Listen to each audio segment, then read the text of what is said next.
license. If this sounds like something you would be interested in, or if you know someone that would be, please contact Ocala Aviation Services, 861-7484. All right, 10 minutes before 10 o'clock. Thank you for tuning in. Wow, the morning is just flying away, isn't it? Yeah. So I was looking, we have some really nice resorts in our area. I mean, we really are like the capital for the whole world comes here, right? Oh, yeah. And so they got these, every single one of them has these beautiful swimming pools, right? Mm-hmm. We should be like, do a staycation and just go to some of them. Oh, there you go. But you look at all the people in those pools. Don't just say, I don't know. Maybe I'll go to the river. Yeah, I'd rather swim in the fresh springs. You like the river? Michele Hlavsa is on the phone. I hope I said her name right. She is the chief of U.S. Centers for Disease Control and Prevention's Healthy Swimming Program. She's talking to us this morning about the new U.S. Centers for Disease Control report with the latest data showing the percentage of pools and spas that were immediately closed after inspection due to serious health and safety violations. Oh, no. I hope they're doing their job. I hope they go to the hotel I go to just like and 1 hour before I get there. There you go. That way, if it's open, I know it's good, right? Yeah, and you're the first one in there. Or staycation, yeah. Michele, good morning, Michele. How are you? Good morning. I'm doing well. Where are you? Where are you calling from? I'm calling from Atlanta. You got a lot of swimming pools in Atlanta, too. The whole South has swimming pools, I think, right? Exactly, and we even have a lot of water playgrounds. Oh, yeah. Are they a problem, too?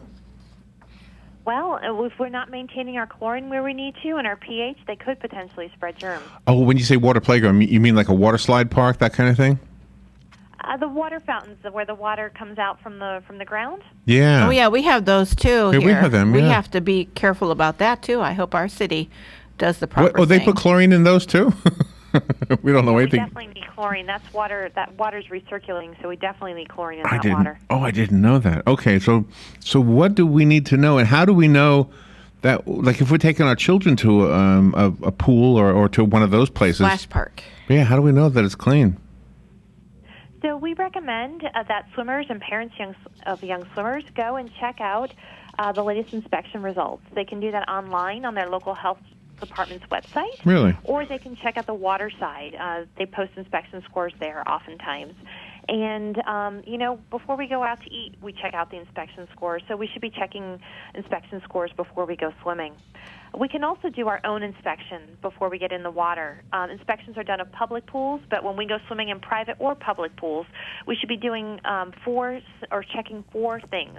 One, we should use a pool test strip to check that the disinfectant level is where it needs to be and the pH is where it needs to be. The pH is important because it determines how well the chlorine kills germs. Step two is to check to make sure that the drain at the bottom of the pool is visible.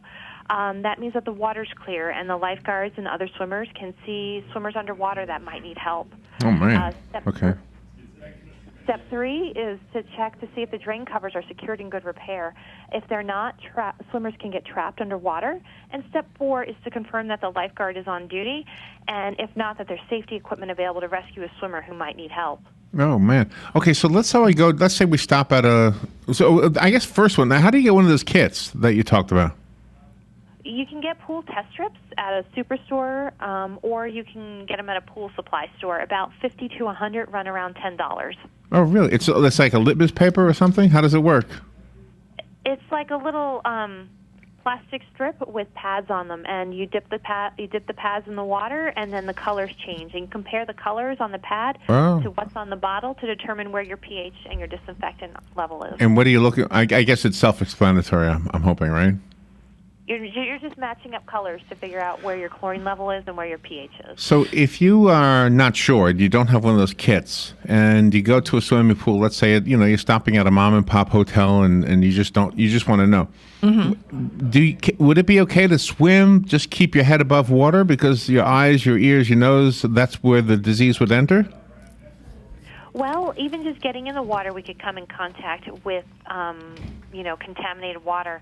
So, if you can't test the water yourself, ask whoever's in charge what the latest chlorine reading is and what the latest pH is. I wonder what their answer will be. What's the latest chlorine? I wonder if they'll all know that. You also advocate that when a person brings their family to any kind of pool that you should note the life-saving equipment that's around to see if everybody's in compliance. Yeah, you're looking for a pole, a reach pole, or a ring with a rope on it. You want to make sure you can get to that swimmer who needs help. Oh yeah, I always see those things, and I thank God I've never been at a pool where somebody needed to use it. Yeah. But in doing the news, unfortunately, we have all kinds of stories every year about horror stories, just terrible stories of little children who somebody just wasn't paying attention. They could avert their attention just for a minute. Well, that's what they always say. But anyway, it's just always so sad. I mean, that's to me one of the most important things. And then you hear the horror stories of people who get like amoebas and things in their ears and stuff, and they die from some of that. Yeah. Well, we ask that parents, when they take their little ones in the water, that they pay close attention and that they stay close by to the little guys when they're in the water.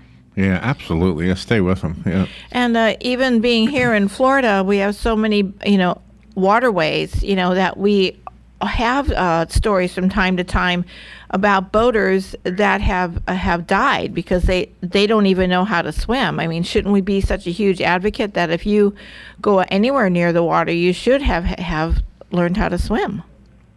Exactly. The most important step to preventing drowning is learning how to swim. If you don't know how to swim, wear an appropriate life jacket. Yeah, that's always a good idea. My notes say that you have some information about the pools that were inspected by the CDC and the information, the report more or less about what it revealed. What did it reveal? So we looked at state and local health department data, and we found that 1 in 8 routine inspections resulted in immediate closure because a serious health or safety violation was identified. An example of a serious health violation would be inadequate disinfectant or chlorine in the water, which means germs could spread among swimmers. Okay, and how long when a pool is closed, I'm guessing that's bad business for whoever owns the pool.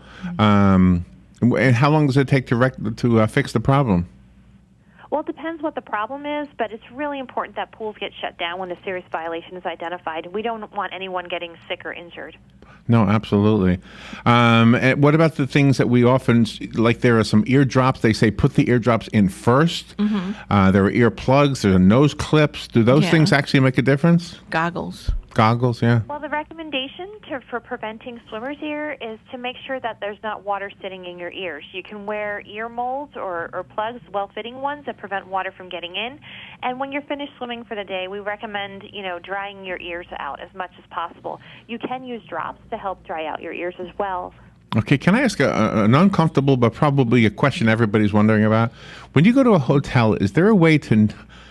I'm always afraid that somebody's been peeing in the pool. I mean, that's probably something everybody's wondering about. You don't want to ask that question, but at the same time, is there a way to know? Does that test show you that there might be a problem in that area?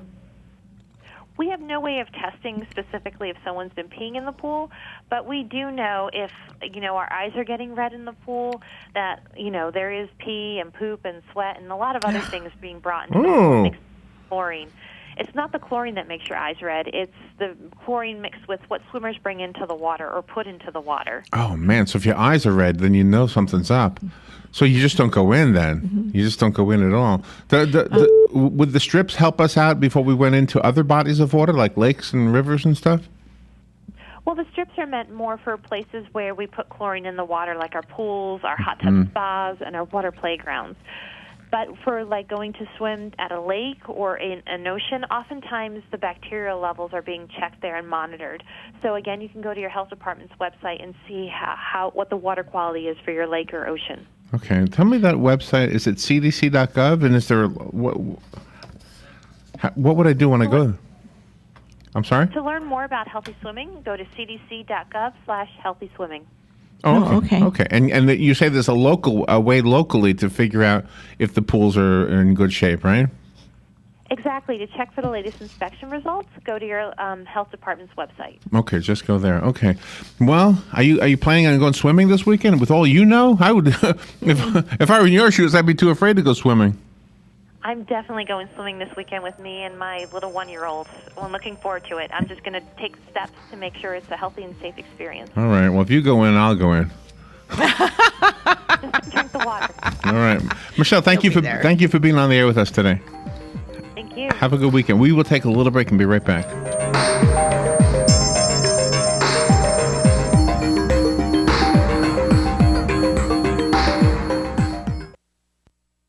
Broadcasting from the Paddock Mall Studios, this is WOCA, Ocala, Gainesville, The Villages, 1370 AM, 96.3 FM, The Source. Fox News Radio, I'm Carmen Roberts. President Obama's in Japan with world leaders and says many of them have lots of questions about Donald Trump. They are not sure how seriously to take some of his pronouncements. He says they are, in fact, rattled by Trump. The president's attending the G7 meeting of world leaders. He's also downplaying concerns the prolonged fight between Hillary Clinton and Bernie Sanders hurts his party's chances. Folks in Kansas, very lucky no one was injured when a tornado last night stayed glued to the ground for an hour and a half. And a family in the Atlanta area may have a solution to the Zika mosquito problem. The Donaldsons have had a bat house for 12 years. We have really no mosquitoes whatsoever back here any longer. A single bat can eat more than 1,000 flying bugs per night. Fox News, we report, you decide. Aces with the helpful hardware, folks. I've got weeds on the sidewalk and ants in the kitchen. I told Angie we could help get rid of both and that she could even get one free. Ace is a place to get rid of weeds and be bug free. Emphasis on free. Now through Memorial Day, buy Roundup Weed and Grass Killer and get Ortho Home Defense Insect Killer free. Buy 1.1 gallon Roundup, get 1 gallon Ortho free. Offer valid through May 30th at participating stores. Store stock only. See store for details. Limit 1. At Geico, we've been innovating car insurance for over 75 years with forward-thinking ideas like online quotes and the Geico mobile app. And to prove it, we'll play one of our first radio commercials from 75 years ago. By Jiminy, Geico could save you money on your car insurance, which is what we'll be doing over 75 years from now. Who knows, maybe with some sort of application that's accessible on a futuristic handheld device. We'll call them online quotes. See? Forward thinking. Geico, saving people money for over 75 years. Ad Council. Today in Florida Ag News from the Southeast AgNet. Yesterday, we brought you more information about Bayer's bid for Monsanto and Bayer CEO explaining why the company believes it's a good move. Well, now Monsanto has announced they will reject the $62 billion bid from Bayer and seek a higher price. Monsanto company officials say they believe a deal with the German-based Bayer could get antitrust and regulatory approval, and that means a deal is not out of the question. However, the Monsanto board of directors say the current offer is incomplete and financially inadequate. Bayer will have to decide if it wants to raise its bid in the face of shareholder criticism that the $122 per share price tag is already too high. Other options for Bayer include walking away from the deal or mounting a hostile takeover bid. Bayer said it would finance the bid with a combination of debt and equity. The Monsanto board of directors has